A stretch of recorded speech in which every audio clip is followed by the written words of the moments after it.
Welcome to Shashi TV. నేను మీ పవన్. రోజు రోజుకి కొత్త కొత్త కేసులు. దీనికి మించిన కేసు ఇంకోటి ఉండది అనుకునే లోపు మరో కేసు వస్తుంది. అంటే ఇప్పుడు జరిగే కేసు ఏంటంటే వైజాగ్‌లో దారుణం అండి. ఒక ఆళ్ళ కొడుకు మదర్‌ని అతి కిరాతకంగా పొడిచి చంపాడు. సో అసలు ఎందుకు పొడవాల్సొచ్చింది? ఎందుకు చంపాల్సొచ్చింది? అసలు ఎక్కడ వాళ్ళది? వాళ్ళ బ్యాక్‌గ్రౌండ్ ఏంటి అనేది చూసుకుంటే, వాళ్ళ డ్యాడీ నేవీ ఆఫీసర్ అండి. కోస్ట్ గార్డ్‌లో పనిచేస్తుంటాడు.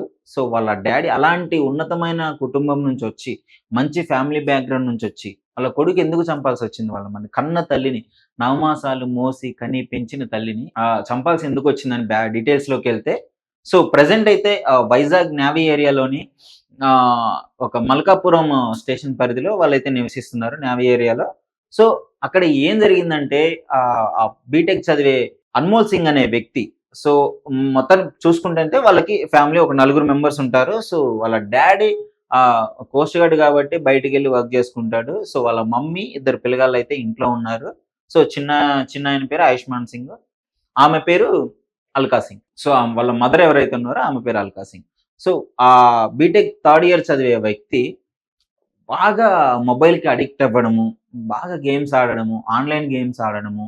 ప్రతీదీ ఇగ మొబైల్‌ని పట్టుకొని ఉండట్లేదని జెప్పేసి వాళ్ళ మదర్ ఎప్పటినుంచో చెప్పుకుంటూ వస్తున్నారు. మనోడు వినట్లేదు. తర్వాత ఏమైందంటే ఇంకా ఇలా వినేటట్టు లేడు అని జెప్పేసి ఆహ్, ఆహ్, లా మనోడు గేమ్స్ ఆడే ల్యాప్‌టాప్ ఏదైతే ఉందో దాన్ని తీసేసి మదర్ దాచిపెట్టింది. దాచిపెట్టేసి మొబైల్ ఒక్కటే ఉంది. ఇప్పుడు మొబైల్ అతని దగ్గరే ఉంది. అది గూడా పదే పదే ల్యాప్‌టాప్ దాచిపెట్టిన తర్వాత ఒక 2, 3 డేస్ నుంచి నా ల్యాప్‌టాప్ ఇవ్వు నాకు కావాలి అని జెప్పేసి వీళ్ళిద్దరి మధ్యలో డిస్కషన్ నడుస్తుంది. వాళ్ళ కొడుకు అడుగుతూనే ఉన్నాడు. ఆమె అయితే ఇవ్వట్లేదు. ఒకరోజు సడెన్‌గా ఆ రోజు ఈవినింగ్ ఏం జరిగిందంటే అలాగే అడుగుతున్నాడు. వాళ్ళ మదర్ అంతే జెప్పిందంట. వద్దు నేను మొబైల్ అయితే ఇవ్వను అని జెప్పేసిందంట. ఈ టైంలో ఈ ఘర్షణ జరిగేటప్పుడే మనోడు కొంచెం సీరియస్ అవ్వడము, వాళ్ళ మదర్ మీదకి ఒక షార్ప్ వెపన్ అది అంటే పర్టిక్యులర్‌గా కత్తా లేదంటే ఇంకేనా అని మెన్షన్ జేయలేదు. బట్ ఒక షార్ప్ వెపన్‌తో వాళ్ళ మదర్‌ని పొడిచి గొంతు మీద బడవడము, ఇక్కడ ఫింగర్ మీద ఇట్లాంటివి ఒంటి మీదయితే ఆ మదర్‌కి ఘాట్లున్నట్టయితే తెలుస్తున్నారు. దానికి సంబంధించిన గుర్తులైతే ఉన్నాయి. సో, ఆ విధంగా అతి కిరాతకంగా వాళ్ళ మదర్‌ని పొడిచి చంపినట్టే తెలుస్తుంది.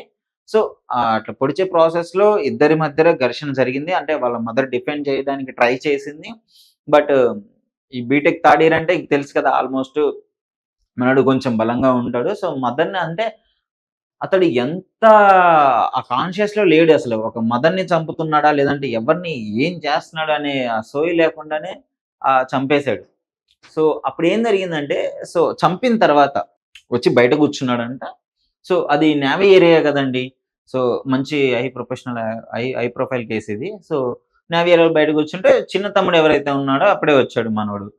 కాలేజో, స్కూల్ కంప్లీట్ చేసుకొనొచ్చాడు. వచ్చిన తర్వాత అమ్మేది అని అడిగినప్పుడు మనోడు నాకు తెలీదు అని చెప్పాడంట. ఆ షార్ప్ వెపన్ దేనితో అయితే పొడిచాడో అది బ్యాగ్‌లో ఏసేసుకొనొచ్చి బయట అలాగే కూర్చున్నట్టయితే తెలుస్తుంది. ఇది ఒక సైకో మెంటాలిటీలో అయితే మనకు క్లియర్‌గా కనిపిస్తుంది. ఈ కేస్‌లో అయితే ఎండ్‌లో అయితే మీకు ఒక మంచి అంటే ఒక షాకింగ్ నిజం అయితే చెప్తాను. ఎండ్ వరకు చూడండి. అట్లొచ్చి బయట కూర్చున్నాడు. కూర్చున్న తర్వాత మనోడు లోనకెళ్ళిన తర్వాత చిన్న బాబు ఎవరైతే ఉన్నాడో అతను లోనకెళ్ళిన తర్వాత ఏమైంది? ఒంటిని చుట్టూ మొత్తము బ్లడ్డు అంతా పోయి అక్కడ మదరు కింద పడిపోయి ఉన్నారు. మదర్ అప్పటికే చనిపోయింది. కన్ఫర్మ్ అయిపోయింది. మదర్ చనిపోయింది. ఆ బ్లడ్ మొత్తం అట్లనే ఉంది. వాళ్ళ మదర్‌ని అలా వచ్చేసి సైలెంట్‌గా మనోడు బయట కూర్చున్నాడు. తర్వాత ఆ బాబు ఎవరైతే టెన్షన్‌కి గురయ్యి అంటే భయపడి వెంటనే చుట్టుపక్కల వాళ్ళకి ఫోను జేయడము, వాళ్ళ డ్యాడీకి ఫోను జేయడము, ఆ పోలీసు వాళ్ళకి ఇన్ఫార్మ్ జేయడం జరిగింది. వాళ్ళ డ్యాడీ వాళ్ళకి వీళ్ళందరికి ఇన్ఫార్మ్ చేసిన తర్వాత వచ్చేసాడు. వచ్చిన తర్వాత అందరికి ఇన్ఫార్మ్ చేసాడు. ఇట్లా జరిగింది. అమ్మ చనిపోయింది అని చెప్పేసి అందరికి చెప్పిన తర్వాత పోలీస్ వాళ్ళొచ్చారు. ఒక డిపార్ట్‌మెంట్ వాళ్ళందరూ వచ్చిన తర్వాత చెక్ చేస్తే అసలు విషయాల్లోకెళ్తే ఏం జరిగిందని చెప్తే ఇప్పుడు జరిగిందంతా విషయం బయటకొచ్చింది. మొబైల్ ఇవ్వట్లేదు. గత కొన్ని డేస్ నుంచి మొబైల్ దాచిపెట్టేసి ఇట్లా చేస్తున్నారు అని చెప్పేసి.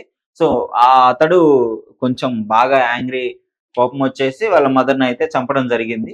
అసలు ముఖ్యంగా అక్కడ ఏరియా ఎస్ఐ వాళ్ళని వీళ్ళని కనుక్కుంటే ఏం చెప్పాడంటే అసలు మొత్తానికి మనకి చంపేసాడు. అతి కిరాకంగా చంపేసాడు. అయిపోయింది. తర్వాత తెలిసిన షాకింగ్ నిజాలేంటంటే, ఈ అబ్బాయి ఎవరైతే ఉన్నారో అతనికి బైపోలార్ డిజార్డర్ ఉంది అని జెప్పేసి అన్నారు. మీకెట్లా జెప్పాలి?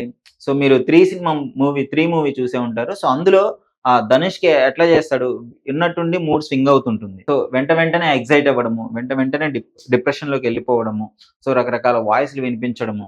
సో, ఏదైనా ఎమోషన్ వస్తే దాన్ని కంట్రోల్ చేసుకోలేరు. వెంటనే హయ్యర్‌గెళ్ళిపోతారు. ఆ ఎమోషన్ పీక్స్‌లోకెళ్ళిపోతుంది.